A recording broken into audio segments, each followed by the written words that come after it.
वासुदेव। ओम नमो भगवते वासुदेवाय। ओम ओम नमः। भगवते वासुदेवाय। नारायणं नमस्कृत्यं नरं चैव नरोत्तमं देवीं सरस्वतीं व्यासं ततो जयमुदीरयेत्। नष्टप्रायेषु भद्रेषु नित्यं भागवत सेवया भगवतुत्तम श्लोके भक्तिर्भवति नैष्ठिके। कृष्णाय वासुदेवाय देवकीनन्दनाय च नन्दगोपकुमाराय गोविन्दाय नमो नमः। मूकं करोति वाचालं पङ्गुं लङ्घयते गिरिं यत्कृपातमहं वन्दे परमानन्दमाधवम्। मङ्गलाचरण। ॐ अज्ञानतिमिरान्धस्य ज्ञानाञ्जनशलाकया चक्षुरुन्मिलितं येन तस्मै श्रीगुरुवे नमः। श्रीचैतन्यमनोभीष्टं स्थापितं येन भूतले स्वयं रूपा कदा मह्यं ददाति स्वपदान्तिकं। वन्देऽहं श्रीयुतपदकमलं श्रीगुरून् वैष्णवांश्च सावधूतं सावधूतं परिजनसहितं कृष्णचैतन्यदेवं श्रीराधाकृष्णपादान् सहगणललिता श्रीविशाखान्वितांश्च। हे कृष्ण करुणा सिन्धु दीनबन्धु जगत्पते गोपेश गोपिकान्त राधाकान्त नमोऽस्तुते। तप्त काञ्चन गौराङ्गी राधा वृन्दावनेश्वरी वृषभानुसुते देवी प्रणमामि हरिप्रिये। वाञ्छाकल्पतरुभ्यश्च कृपासिन्धुभ्य एव च पतितानां पावनेभ्यो वैष्णवेभ्यो नमो नमः। श्रीकृष्ण चैतन्य प्रभु नित्यानन्द श्री अद्वैत गदाधर शिवासादि गौर भक्तवृंद। हरे कृष्ण कृष्ण कृष्ण हरे हरे, हरे राम राम राम हरे हरे।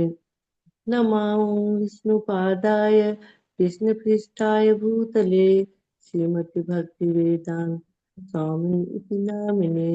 नमस्ते सारस्वते देवी गौरवाणी प्रचारिणे निर्विशेषशून्यवादी पाश्चात्यदेशतारिणे। जय श्री कृष्ण चैतन्य प्रभु नित्यानंद श्री अद्वैत गदाधर श्रीवासादि गौर भक्त वृंद। हरे कृष्ण कृष्ण कृष्ण हरे हरे, हरे राम राम राम हरे हरे। हरे कृष्ण कृष्ण कृष्ण हरे हरे, हरे राम राम राम हरे हरे। हरे कृष्ण कृष्ण कृष्ण हरे हरे, हरे राम राम राम हरे हरे। हरे कृष्णा माता जी। माता जी, रेणु अग्निहोत्री माता जी, आपका बहुत बहुत धन्यवाद आज का जप और आज का प्रेयर्स करने के लिए। बहुत बहुत हार्दिक अभिनंदन सभी डिवोटीज का आज के इस्कॉन अयोध्या के प्रातःकालीन जप सत्र में। हरे कृष्णा सभी को, हरे कृष्णा। हरे कृष्णा माता जी। दंडवत प्रणाम सभी को। धन्यवाद, प्रणाम माता जी। तो it's time for Prabhupada coat.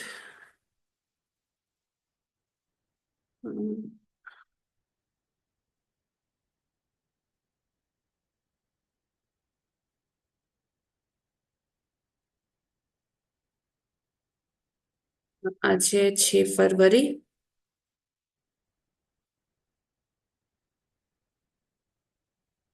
Shri Prabhupada ji क्या कहते हैं। साधारण मक्खियां ढूंढती रहती है कि कहाँ घाव है, और मधुमक्खियां ढूंढती हैं कि शहद कहाँ है। तो ये दो वर्ग है, दोष ढूंढने वाले और सद्गुण एकत्र करने वाले। इसी प्रकार ऐसे अनेक मूर्ख हैं जो केवल दोष देखते हैं। निंदा का अर्थ है कि आपके अंदर अच्छे गुण हैं, फिर भी मैं आपको बदनाम करने का प्रयास कर रहा हूं। सज्जन व्यक्ति दुर्गुणों की उपेक्षा कर केवल अच्छे गुण देखते हैं। मायापुर 6 फरवरी 1976। मायापुर में प्रभुपाद जी का उद्धरण है। तो प्रभुपाद जी बताते हैं, एग्जाम्पल लेते हैं मक्खियों का। एक हाउस फ्लाई है, एक साधारण मक्खी है और एक मधुमक्खी है।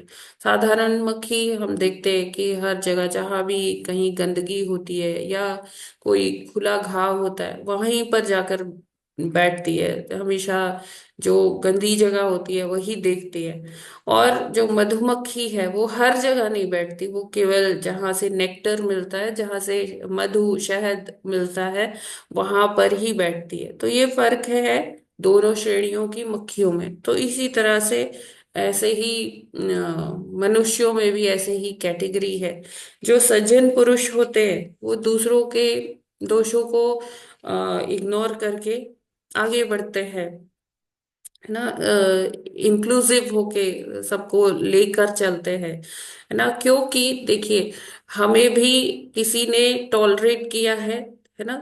तो हमारा भी ये कर्तव्य बनता है कि हम सबको परफेक्शनिस्ट की नजर से ना देखें कि हाँ सभी को एकदम पूरा परफेक्ट काम करना है। अगर नहीं किया तो वो व्यर्थ है। हाँ, कोई भी व्यर्थ नहीं है। हर कोई अपने हिसाब से, अपनी बुद्धि, अपनी स्थिति परिस्थिति के हिसाब से कार्य करता है। तो हमें भी वो चीज को टॉलरेट करते हुए आगे बढ़ना चाहिए। सबको साथ में लेकर बढ़ना चाहिए कि हमारा जो मूवमेंट है वो क्या है, संकीर्तन मूवमेंट है। और संकीर्तन कभी भी अकेले नहीं हो सकता है, वो सबके साथ ही होगा। और ये थोड़ा सा परसेप्शन की भी बात होती है कि हम किस नजरिए से देख रहे हैं। हो सकता है कि मुझे जो 6 लग रहा हो, सामने वाले को वो 9 लग रहा हो, है ना। तो हमें ध्यान रखना चाहिए। और जैसे मधुमक्खियां होती है, मधुमक्खी सेलेक्ट करती है कि कहाँ शहद है ना। वो वहां जाकर ही बैठती है, फूलों पर, उन्हीं फूलों से वो एकत्र करती है वो नेक्टर, और वो शहद रूप में देती है। तो उसी तरह से जो सज्जन पुरुष होते हैं वो दूसरों के दुर्गुणों को निग्लेक्ट करके उनको वो ध्यान नहीं देते, केवल उनके अच्छे गुण को ही देखते हैं और उसी को वो आगे अपने अंदर भी लेते हैं। तो हमें यही प्रयास करना चाहिए, फॉल्ट फाइंडिंग नहीं करना चाहिए, है ना। और कहने में ये बहुत बहुत इजी लग रहा है, लेकिन हाँ, यस, करने में जब हम इसे अमल करते हैं, इम्प्लीमेंट करते हैं, तो ये उतना ही मुश्किल होता है। तो हमें प्रयास करना चाहिए। दिन पर दिन अगर हम अभ्यास करेंगे तो धीरे धीरे हम देखेंगे कि हमारा ये अवगुण भी दूर हो जाएगा। जैसे जैसे हम भगवान के पवित्र नामों का जप करेंगे तो ये सारे अवगुण जो है दूर होते हैं। जैसे जो हम देखते हैं, जो शुद्ध भक्त होते हैं, तो वो, उनको इस तरह से गुस्सा नहीं आता है। वो जो दूसरों के अवगुण हैं उसको भी क्षमा कर देते हैं। जो क्षमाशीलता है ये बहुत ही सुंदर एक गुण है कि वो ऐसे लोग ध्यान ही नहीं देते कि हाँ कुछ ऐसा हो रहा है, कुछ अवगुण है किसी में, कुछ फॉल्ट है। तो वो उसके फॉल्ट को नहीं देखते, बल्कि उसके अंदर जो अच्छाइयां हैं उसको देखते हैं और आगे बढ़ते हैं, सबको इंक्लूड करके। क्योंकि भगवान भी अगर देखा जाए तो जैसे एक मैंने सुना है गीत, उसमें आता है, तुम जानत प्रभु अवगुण मेरे। तो भगवान हमारे सब अवगुणों को जानते हैं, ऐसा नहीं है, लेकिन वो अपनी आईज क्लोज कर लेते हैं। जगन्नाथ जी अपनी बड़ी बड़ी आंखों से, जो कहा जाता है चक्का डोला, उससे हमारे गुणों को ही देखते हैं, है ना। और कहते हैं कि भगवान क्या करते हैं, अपनी आंखें मूंद लेते हैं जब भक्त के अवगुण दिखते हैं। कहते हैं कि नहीं, कोई अवगुण नहीं, ये तो भक्त मेरा। अगर कोई बस नॉर्मल चल भी रहा होता है धाम में तो वो कहते हैं अच्छा परिक्रमा कर रहे हैं। तो इस तरह से भगवान क्या करते हैं, हमारे ना वो जो गुण नहीं भी है ना, वो भी मैग्नीफाई कर करके देखते रहते हैं कि हाँ ये मेरा भक्त बहुत अच्छा है, ये इसमें ऐसा गुण है, इसमें ये है, ऐसा स्वभाव है। तो जब भगवान हमारे अवगुणों को निग्लेक्ट कर देते हैं, तो हम कौन होते हैं जजमेंटल होने वाले किसी के प्रति कि ये ऐसा है, इसमें ये दोष है, उसमें वो दोष है। तो कहा गया है कि जब हम किसी में दोष देखते हैं, किसी पर एक उंगली उठाते हैं, तो हमारी तीन उंगलियां हमारी तरफ होती है।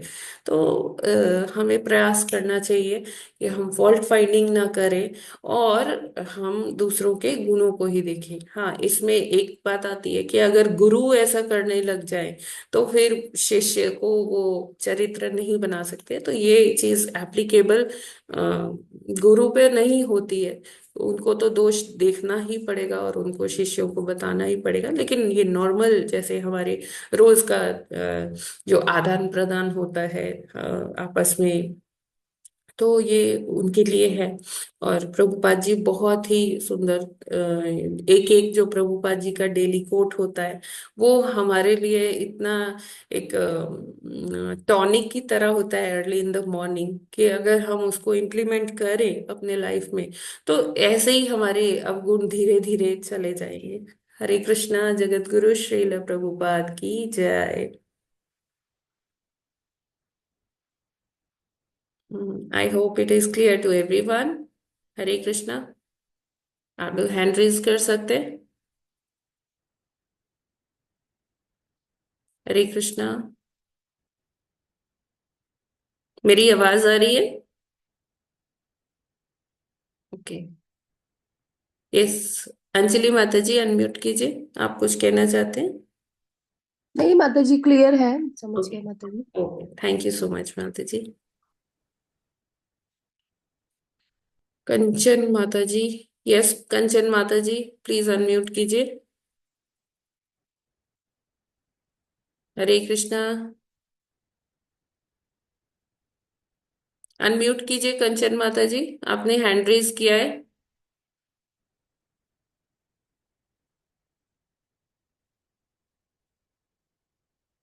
हरे कृष्णा, कंचन माता जी अनम्यूट कीजिए। नहीं हो रहा है।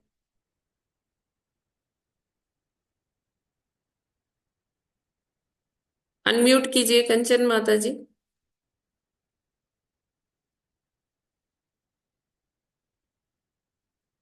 Okay, fine, no problem. ठीक है, हम आगे बढ़ते। आज भी एक वैष्णव तिथि है, मध्वाचार्य जी का डिसअपेरेंस डे है। ये है हमारे मध्वाचार्य जी, हमारे संप्रदाय के आचार्य हैं।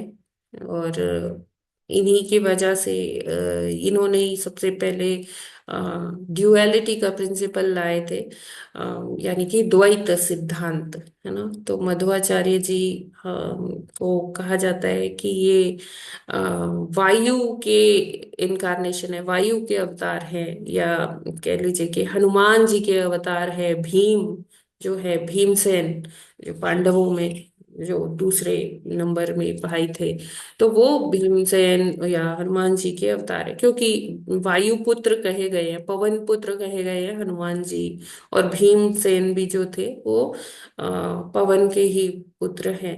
तो इसी तरह से मध्वाचार्य जी भी उन्हीं के अवतार हैं।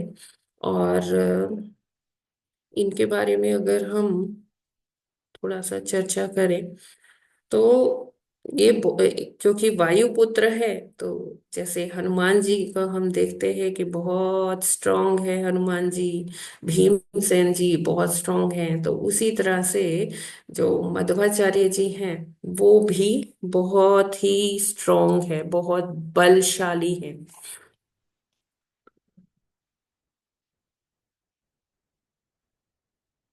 तो ये मैंने आपको पहले भी भेजा था, अभी थोड़े दिन पहले ही।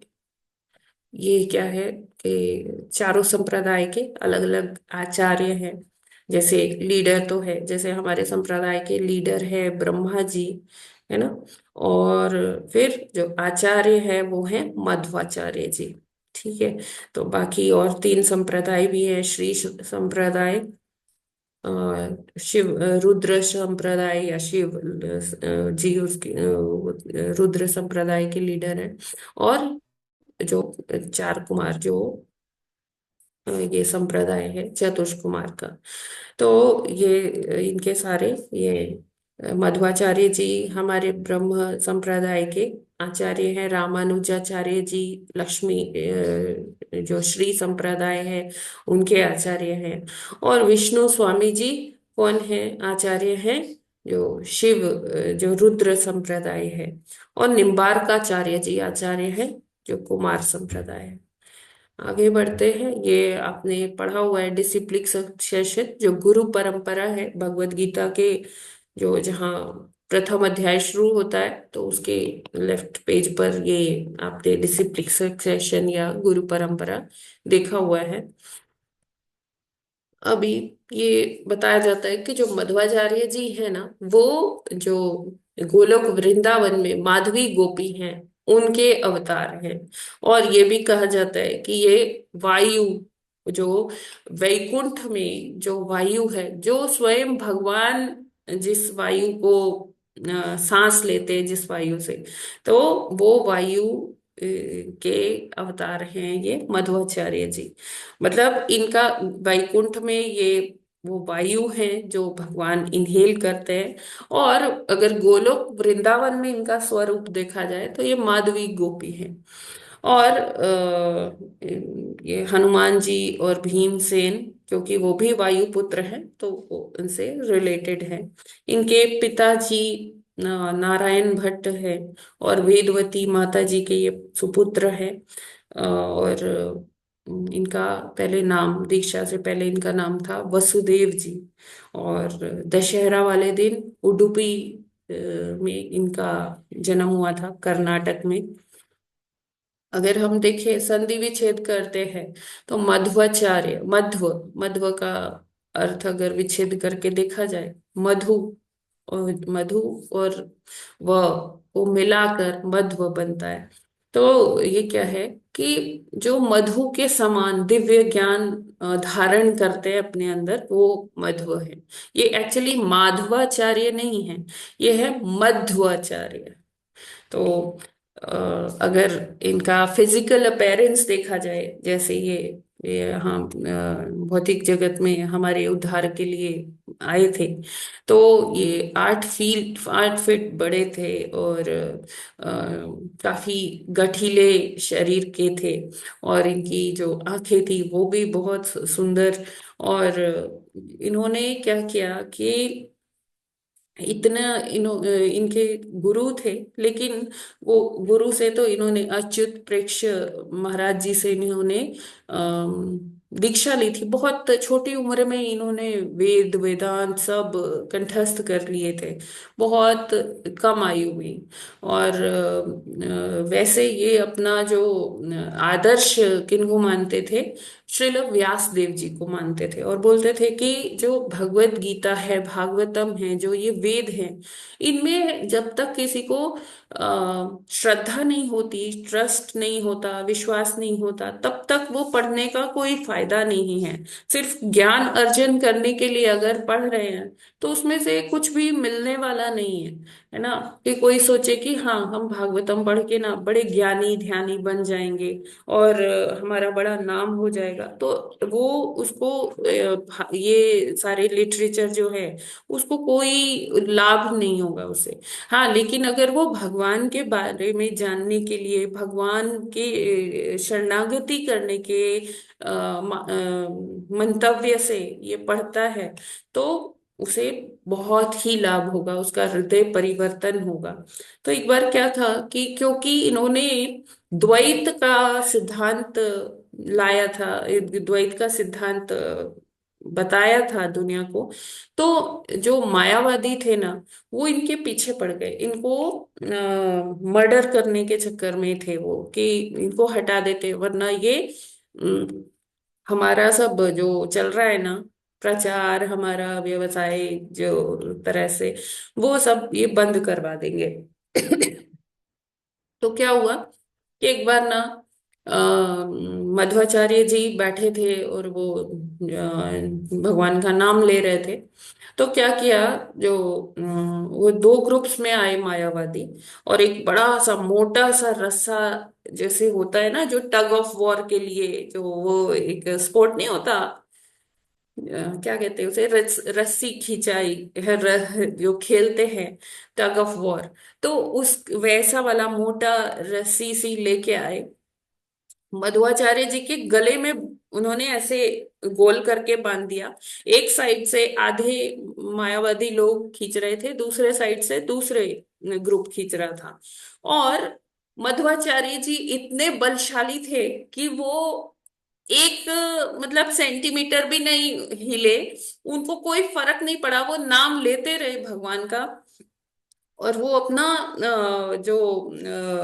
फिर थोड़ी देर में क्या हुआ कि वो प्रीचिंग कर रहे थे और वो कुछ बोल रहे थे, अपने अनुयायियों को ज्ञान दे रहे थे, तब भी उन्होंने ऐसे ही किया।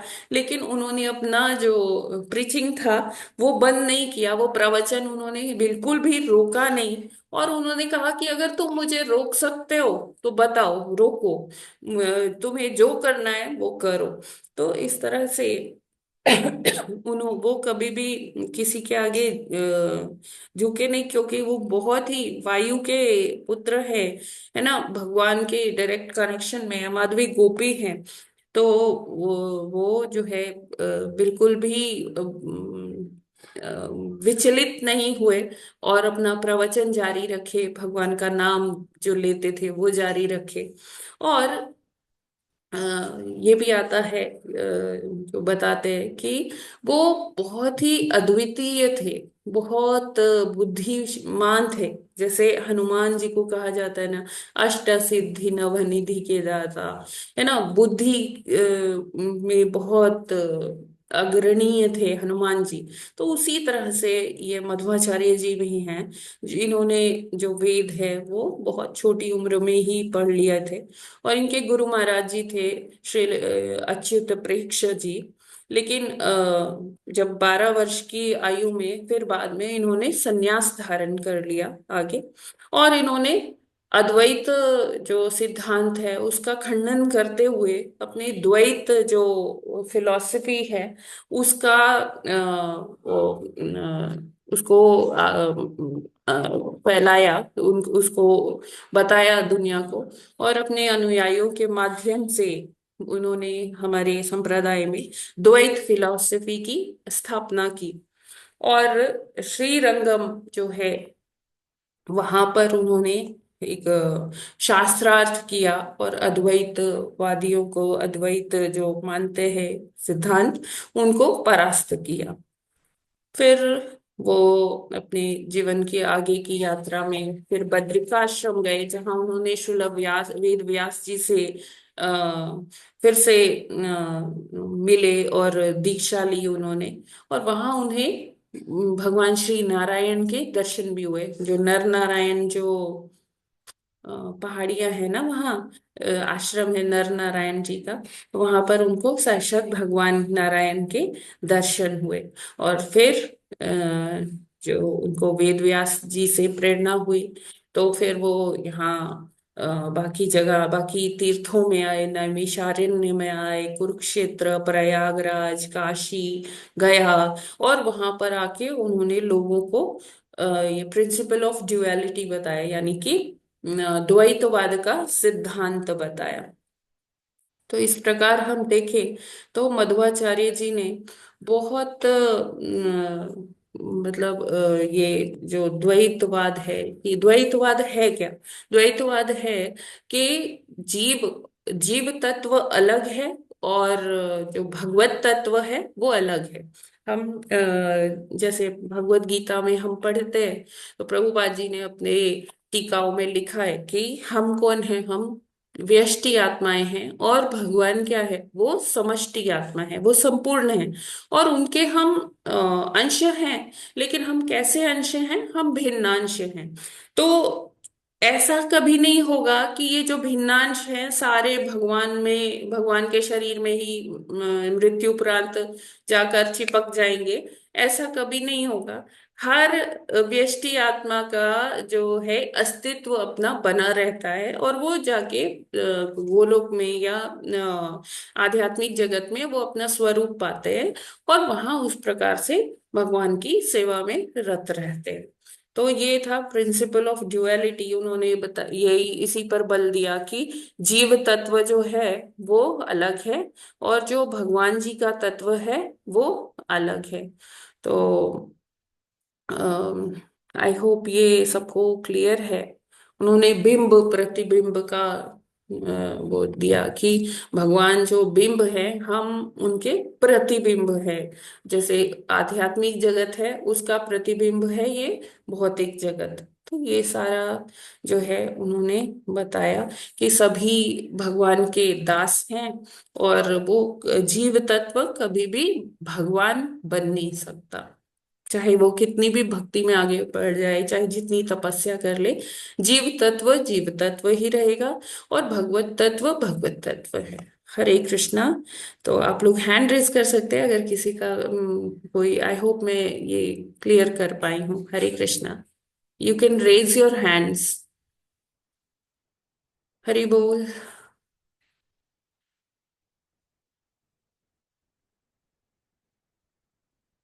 हरे कृष्णा। मेरी आवाज आ रही है क्या?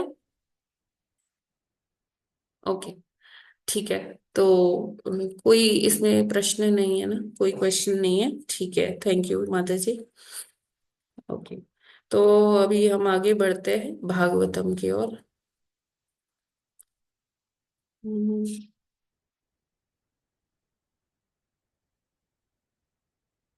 तो कल हमने 34th श्लोका तक पढ़ लिया था।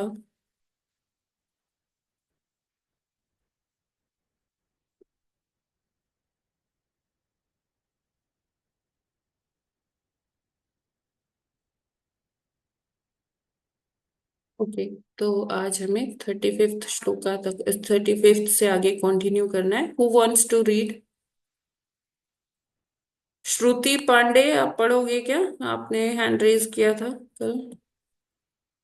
हरे कृष्णा। अरविंद सिंह प्रभु जी, आपने कल पढ़ा था। हरे कृष्णा। और जो भी पढ़ना चाहते हैं प्लीज हैंड रेज कीजिए। Yes, Shruti Pandey. Yes, please unmute yourself, Shruti. Hare Krishna.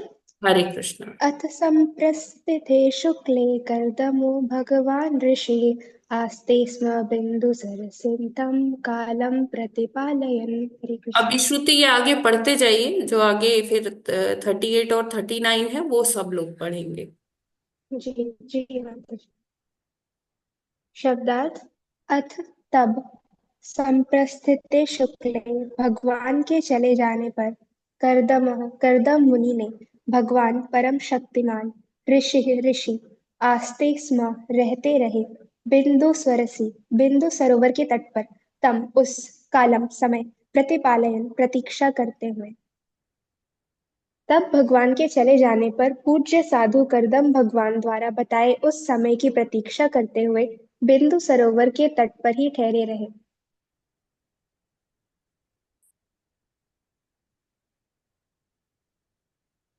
Yes.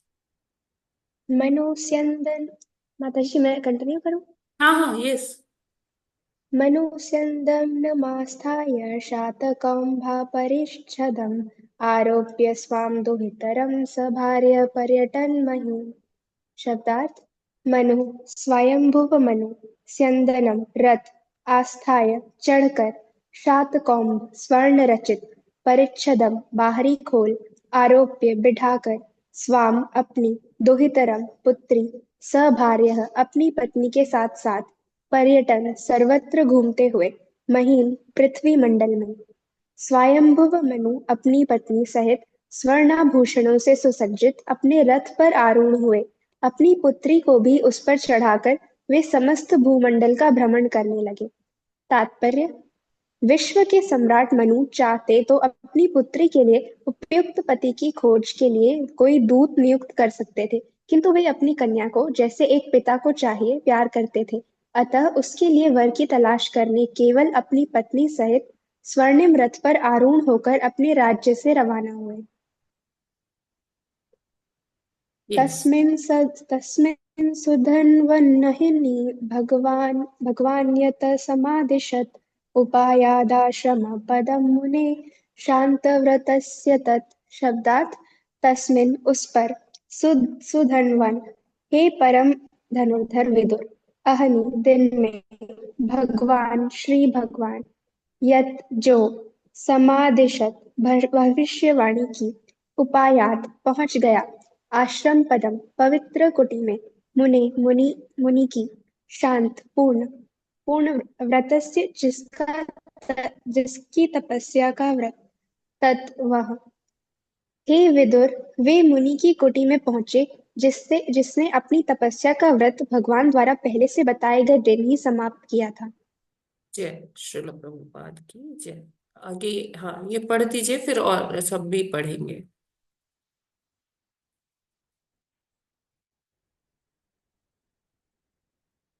Yes. हरे कृष्णा, पढ़िए।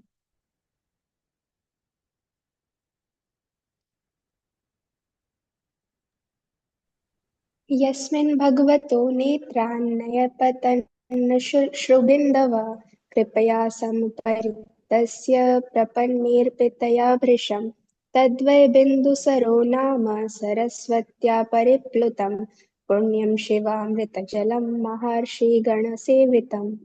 शब्दार्थ। Thank you. यस्मिन्। Thank you. Thank you. अभी सब लोग पढ़ेंगे, ठीक है। थैंक यू सो जी। मच। यस। माता जी, प्रभु जी, आप लोग पढ़ना चाहते हैं? आप लोग हैंड रेज कर सकते हैं। हरे कृष्णा। यस प्रभु जी, अनम्यूट कीजिए। हरे कृष्णा माता जी, दंडवत प्रणाम। राम प्रभु जी। यस्मिन् भगवते नेत्रान्य पतनश्रोबिन्दवः कृपया समरितस्य प्रपन्ने अर्पित्या भृशं तदैव बिन्दुसरो नामो सरस्वत्या परिप्लुतं पुण्यं शिवामृतजलं महर्षिगणसेवितं। हरे कृष्णा। हरे कृष्णा। यस रेणु माता जी, अनम्यूट कीजिए।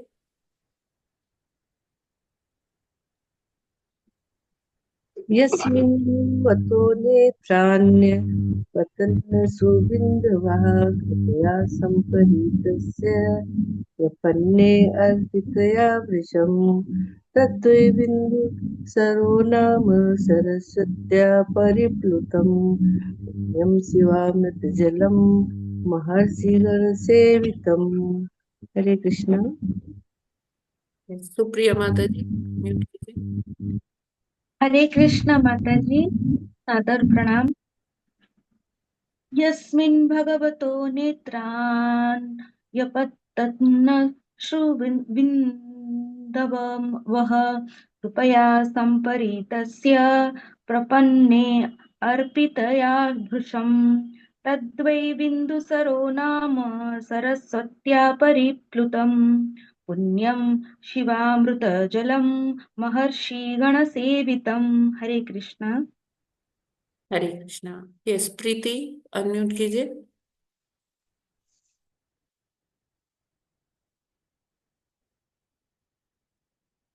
प्रीति अनम्यूट कीजिए।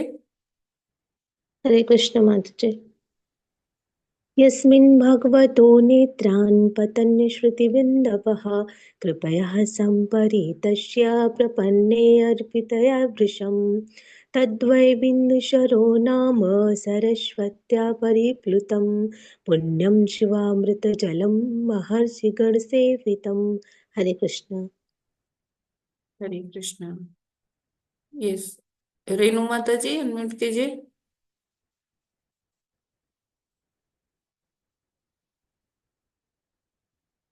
हरे कृष्णा।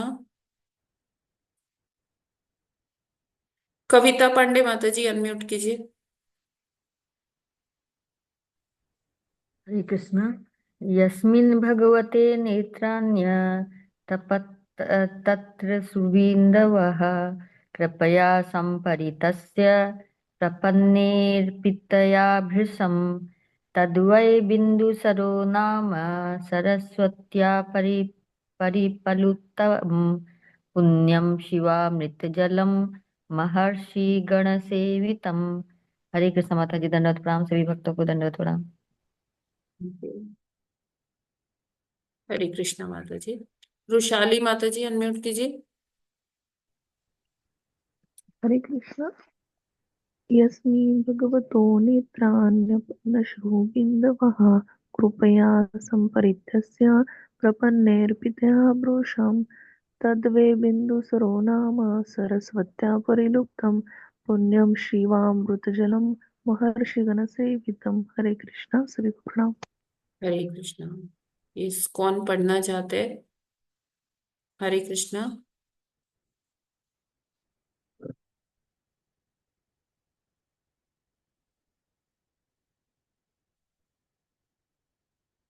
ओके, रुशाली माता जी पढ़िए। हरे कृष्ण। शब्दार्थ, अनुवाद और तात्पर्य श्रील प्रभुपाद जी के द्वारा। श्रील प्रभुपाद जी की जय। हाँ जी। शब्दार्थ।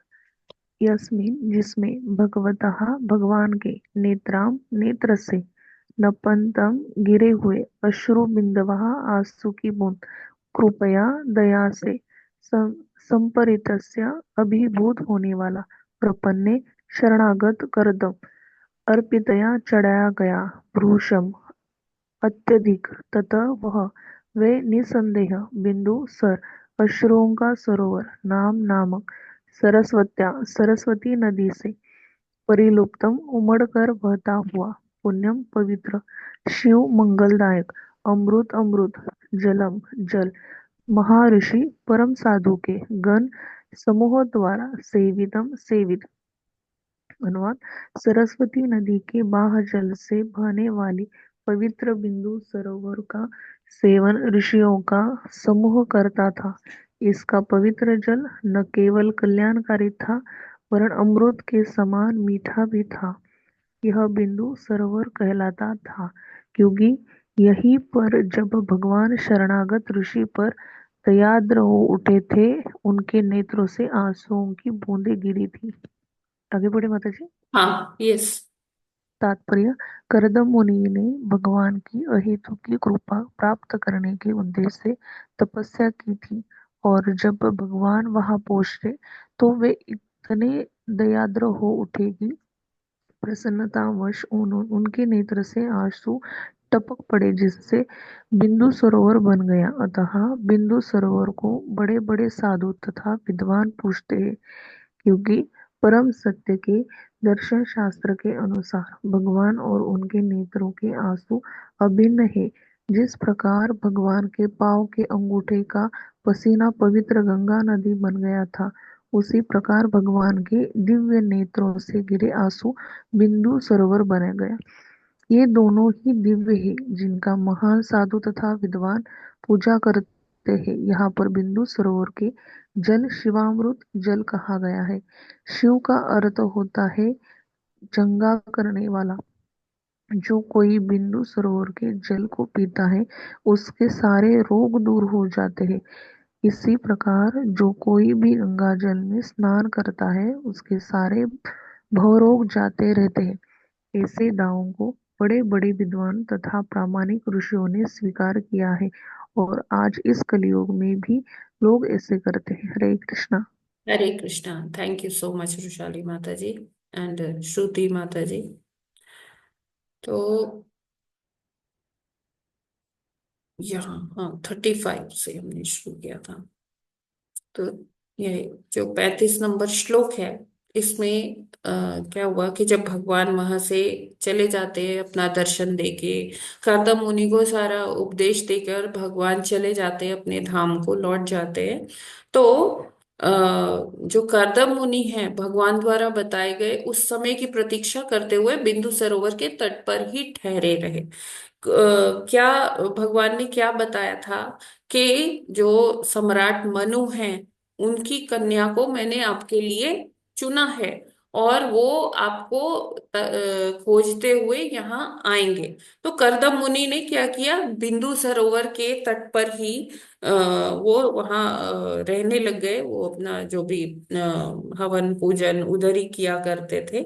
और क्योंकि भगवान ने उनको बोला था कि उन्होंने उनके विवाह की सारी व्यवस्था कर ली है, और मनु महाराज अपनी पुत्री को लेकर आएंगे, वहीं पर आएंगे।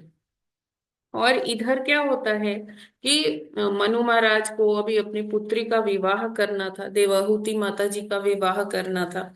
तो देवहूति माता जी ना बीच वाली बहन है ना, आकुति, देवहूति और प्रसूति। तो ये तीन बहनें हैं।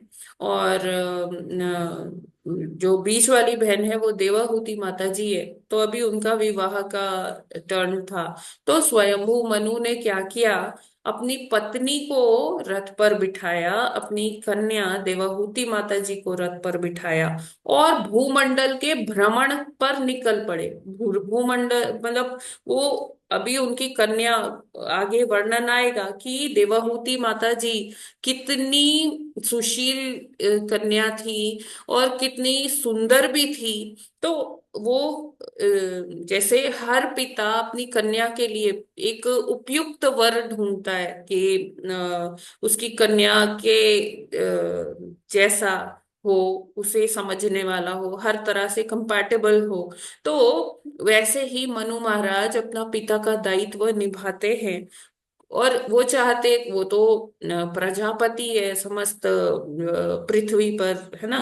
तो वो चाहते तो अपने किसी मंत्री को भी भेज सकते थे कि जाओ तुम अच्छा वर ढूंढ के लाओ। लेकिन जैसे एक पिता स्वयं अपनी कन्या के लिए आश्वस्त हो जाना चाहता है कि मेरी कन्या को अच्छा वर प्राप्त हो, तो वो स्वयं ही निकले। और ये नहीं कि उन्होंने कहा कि हाँ जैसा मैं कहूंगा वैसा ही करना पड़ेगा। तो जैसे आज बात होती है विमेन एम्पावरमेंट की, नारी उत्थान की, नारी सशक्तिकरण की, तो उस समय भी अगर हम देखें भागवत में ये सारे ये दृष्टांत आते हैं कि स्वयंभू मनु खुद भी गए, अपनी पत्नी का भी उनको चाहिए था कि उनका भी समर्थन हो कि जो वो वर सिलेक्ट करेंगे। और यही नहीं, पुत्री का भी उनको वो चाहिए था कि हाँ पुत्री भी की भी सहमति हो, है ना। तो सभी मतलब अपनी पत्नी, ऐसा नहीं है कि जो पति ने कह दिया बस पत्नी ने स्वीकार कर लिया वैसा ही करना पड़ेगा। तो जो स्वयंभू मनु थे वो अपनी पत्नी को भी उन्होंने पूरे सशक्त बनाया हुआ था, अपनी पुत्री को भी सशक्त किया। और वो दोनों को लेकर रथ पर आरूढ़ होकर वो चारों तरफ मतलब भूमंडल का में बेस्ट जो उनका बेटी के लिए जो वर है उसको तलाश करने के लिए वो अपने, बताया जाता है, स्वर्णिम रथ पर निकले। ठीक है, आई होप इट इज क्लियर। फिर आगे बताते हैं कि यहाँ मैत्री मुनि विदुर जी को बताते हैं कि वे मुनि की कुटिया में पहुंचे जिसने अपनी तपस्या का व्रत भगवान द्वारा पहले से बताए गए दिन से ही समाप्त किया था। तो वहां पर मनु महाराज पहुंचते हैं। और अब कहाँ पहुंचते हैं कि वो, क्योंकि बिंदु सरोवर में है, बिंदु सरोवर के तट पर है करदम मुनि। तो बिंदु सरोवर है क्या, बिंदु सरोवर एक्चुअली पहले नहीं था। सरस्वती के तट पर, सरस्वती नदी के तट पर जो है करदम मुनि तपस्या कर रहे थे। तो जब भगवान वहां आते हैं ना, तो क्या होता है कि करदम मुनि जैसे भक्त को देखकर भगवान इतने भाव विभोर हो जाते हैं कि उनका, आचार्य बताते हैं कि उनका जो हृदय है वो पिघल जाता है। और जब वो हृदय पिघल जाता है तो वो इमोशंस कैसे निकलते हैं, अश्रु के रूप में निकलते हैं। और ये जो अश्रु, जो भगवान के अश्रु बहे, वो क्या बना दिए वहां पर, बिंदु सरोवर बना दिए। और बिंदु सरोवर जो है, जैसे हम कहते हैं कि गंगा जी, गंगा मैया जो है वो भगवान के पाँव के अंगूठे का पसीना है। तो उसी तरह से जो बिंदु सरोवर है वो क्या है, ये पूरा भगवान के अश्रुओं का सरोवर है, अश्रुओं से बना है। तो भगवान के वो अश्रु क्यों निकले थे? वो खुशी में निकले थे कि उनका भक्त कितना सुंदर है। तो बताया जाता है कि वो बिंदु सरोवर इतना दिव्य है, इतना वो पायस है कि लोग वहां आते हैं तो जो उनकी मेटीरियल डिजीजेस, जो ये भौतिक रोग जो होते हैं, किसी को कुछ है किसी को कुछ है, तो वो जब बिंदु सरोवर का जल ग्रहण करते हैं तो उनको क्या उनका सारे ये रोग ठीक होते हैं। लेकिन अगर हम देखें तो सबसे ज्यादा भौतिक जो सबसे बड़ा रोग है वो कौन सा रोग है? भव रोग है ना, भौतिक, इस भौतिक जगत में। तो सबसे बड़ा जो रोग है वो भी ये जल पीने से, बिंदु सरोवर का, वो रोग भी ठीक हो जाता है। और मनुष्य जो है समझता है कि ये जो उसका चर्म शरीर है, चर्म है, ये जो बाहरी शरीर है, ये उसका पहचान नहीं है। वो क्या है? वो भगवान का अंश है, वो जीवात्मा है, भगवान का सच्चिदानंद जो है उनका अंश है। तो वो इस भव सागर को से मुक्त होकर वो भगवान के पास उनकी शरण में, उनकी सेवा में उपस्थित हो जाता है। ये बिंदु सरोवर, और बिंदु सरोवर जो है वो चारों तरफ से सरस्वती रिवर से जो है वो घिरा हुआ है। तो अभी सरस्वती जो नदी है वो तो लुप्त हो गई है, और लेकिन हाँ, ट्रेसेस पाए जाते हैं, जैसे हमने पहले भी डिस्कस किया था कि जैसे संगम में है वहां भी थोड़ा सा होता है। बाकी वो लुप्त हो गई है, वो जमीन के नीचे है। लेकिन बिंदु सरोवर आज भी है और लोग वहां दर्शन के लिए जाते हैं। और प्रभुपाद जी यहाँ कहते हैं कि भगवान की ये अहेतु की कृपा प्राप्त करने के उद्देश्य से तपस्या की थी कदम मुनि जी ने। जब भगवान वहां पहुंचे तो इतने दयाद्र हो उठे, मतलब दयावश, करुणावश, कि उनकी प्रसन्नतावश उनके नेत्रों से वो आंसू टपक गए, जिससे बिंदु सरोवर बना।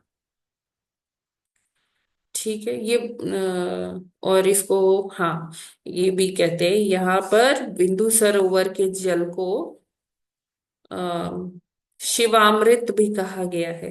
तो शिवामृत इसलिए कहा गया है कि शिव का अर्थ होता है जो हमें ठीक कर दे, चंगा कर दे, है ना।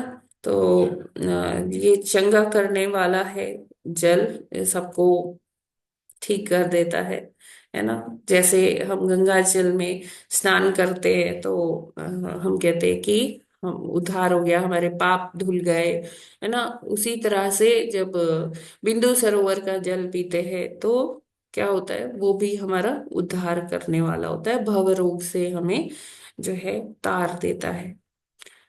हरे कृष्णा। यस, इसमें कोई प्रश्न है तो आप लोग या टिप्पणी है, कुछ कहना चाहते हैं तो आप लोग बता सकते हैं। हरे कृष्णा।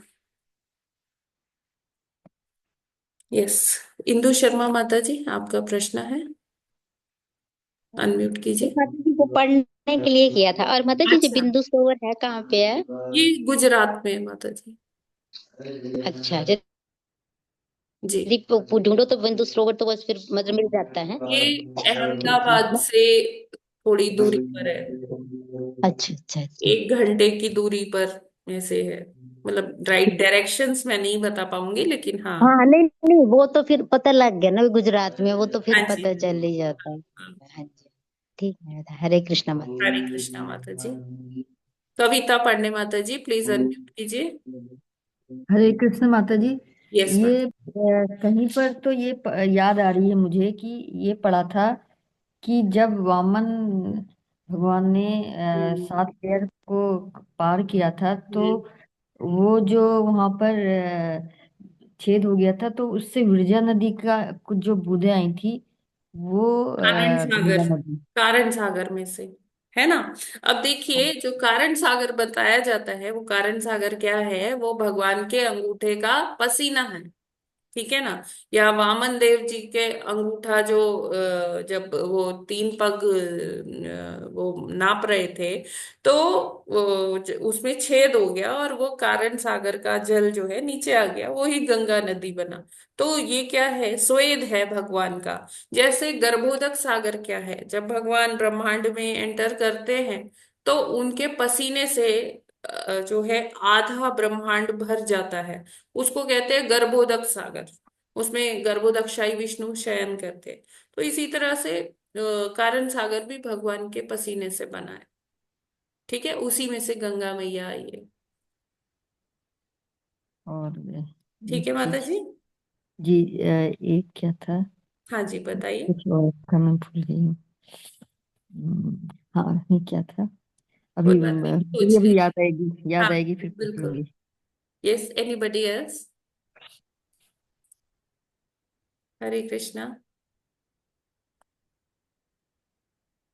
डॉक्टर जगत्यानी प्रभु जी, आप कुछ कहना चाहते हैं? नहीं माता जी, ठीक है, सब समझ में। यस, इंदु शर्मा माता जी। हरे कृष्णा। और सागर पर पढ़ने के लिए किया था बस। अच्छा अच्छा। हाँ, हाँ माता जी, ये वाला, ये जो इसमें दिया हुआ है, पहली हाँ लाइन में कि सरस्वती नदी के बाढ़ जल से भरने वाले पवित्र बिंदु सरोवर। तो ये, जैसे मैं जब आपने नहीं एक्सप्लेन किया था तो मैं पढ़ के ये अंदाजा लगा रही थी कि जो बिंदु सरोवर में जल आया है वो सरस्वती नदी का के बाढ़ से जो जल नहीं भर नहीं, गया है। हाँ बाढ़ से नहीं, वो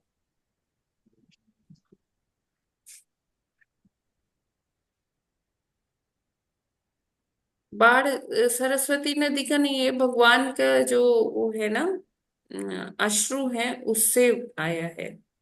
हाँ, वो उसके बाद लिखा हो ना, जैसे जब जब आपने एक्सप्लेन नहीं किया था तो जैसे साथ अच्छा साथ पढ़ अच्छा। लिया ना। हाँ, तब मैंने मतलब जो अपना वो लगाया कि उसका कुछ बानी वहां पर आ गया है। और फिर ये लगाया कि उसमें वो भी अश्रु भी गिर गया, मतलब ऐसा अंदाजा ऐसा कर रही थी। हाँ हाँ हाँ हाँ। तो यही है ना सही? हाँ माता जी ठीक है। ठीक है माता जी।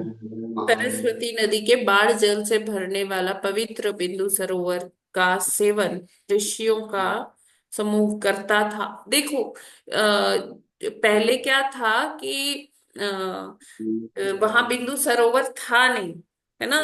कोई ऐसे गड्ढा सा होगा, उसमें सरस्वती नदी का पानी भर जाता था, जल। ठीक है।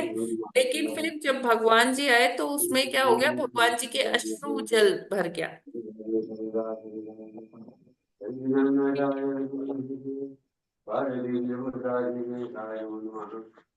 हरे कृष्णा।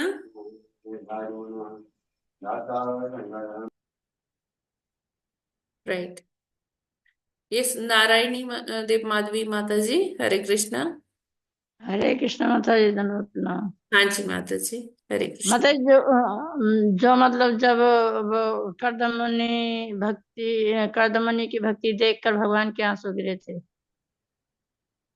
कदम मुनि की भक्ति देखकर भगवान, भगवान के मतलब आंसू गिरे थे कि उन उन कि हाँ भाई कितने अच्छे भक्त हैं। जी तो उससे बना था ये बिंदु जी सागर। जी जी। हम्म, यस माता जी। ठीक है माता, धन्यवाद। बताइए आपका प्रश्न क्या है। मैं यही पूछ रही थी, मैंने कि उनकी देखिए, भक्ति को देख कर ही उन्हें उन पर वो आई थी कि भाई यहाँ कितने अच्छे भक्त हैं, तो बिल्कुल उनके मन इसलिए से उन्हें। और बड़ा वो उदारता का भाव आ गया, दया हाँ का जी, हाँ जी, भाव आ गया उदार, हाँ वही कि समझ मेरे में, लिए वही। कितनी तपस्या कर रहे हैं। हाँ, वही वर्ड में उसमें नहीं आ रहा था उदार, दया का भाव। हाँ, ठीक है। यस।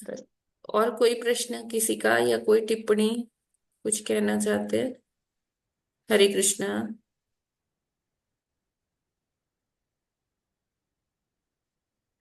ठीक है, फिर हम लोग आज यहीं पर विराम करते हैं। ग्रंथराज श्रीमद् भागवतम की जय। जय, जगत गुरु श्रील प्रभुपाद की जय। जी जय, श्रीपाद मध्वाचार्य जी की जी जय। जय। अनंत कोटि वैष्णव भक्त वृंद वैष्णव वाञ्छा जय कल्पतरुभ्यश्च कृपा सिन्धुभ्य एव च पतितानां पावनेभ्यो वैष्णवेभ्यो पावने नमो भयो नमः। वैष्णव भयो नमः। हरे कृष्णा, सभी को प्रणाम। हरे कृष्ण माता जी, दंडवत प्रणाम। दंडवत प्रणाम। सभी माता जी और सभी प्रभु जी को दंडवत प्रणाम।